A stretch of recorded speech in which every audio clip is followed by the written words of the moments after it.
Excuse me, hello, আপনি আমার parking এ গাড়ি পার্ক করেছেন কি করে?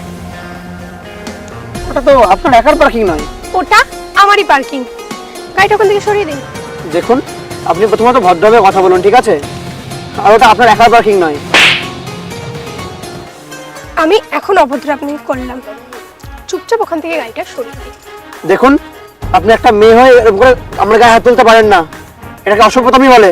লিসেন, এই হোটেলটা আমার দাদার, তো গাড়িটা এখান থেকে সরিয়ে দিন। আমার দাদাকে যদি কল করতে হয় তাহলে জিনিসটা অনেক বাজে দিকে যাবে। আচ্ছা, এই হোটেলটা আপনার দাদার? আমি এখন এই হোটেলের ভেতরেই যাচ্ছি, আপনি ডাকুন আপনার দাদাকে, দেখি কি করতে পারে।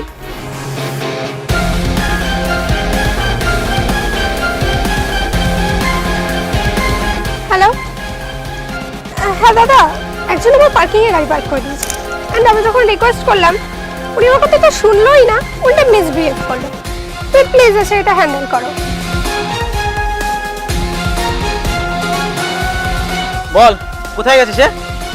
ওইখানে চলো, গাড়িটা ভেঙে দেবো। দেখ, অত তাড়াহুড়ো করে লাভ নেই, ওকে আসতে দে, তারপরে ওর ব্যাপারটা আমি দেখছি। আমি জানি না, তুমি গাড়িটা ভেঙে দাও। তুই শান্ত হ, আমি দেখছি ওর কি করা যায়। তুই ওয়েট কর।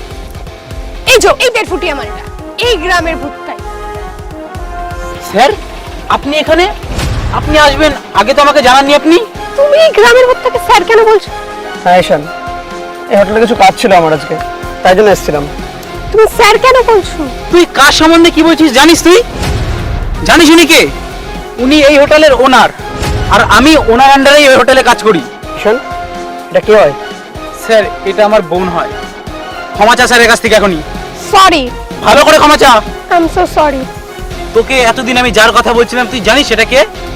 উনি, ওটা উনি আমার ইন্সপিরেশন, আর ওনার ছোট থেকে বড় হওয়ার জার্নিটা আমি নিজের চোখে দেখেছি।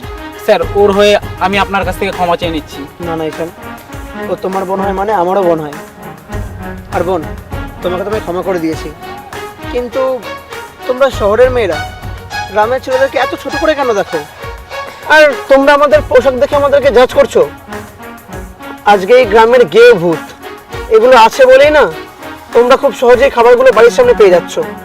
তোমরা তো বাড়ি থেকে বেরিয়ে মলে চলে যাও, খাবারগুলো ওখান থেকে পেয়ে যাও। তুমি জানো একটা ফসল ফলাতে কত সময় লাগে? এই গেয়ে ভূতগুলো একটা বছর পরিশ্রম করে এই ফসলগুলো ফলায়, দিন রাত মেহনত করে, তারপরে সেই খাবারটা তোমাদের মুখে তুলে দেয়।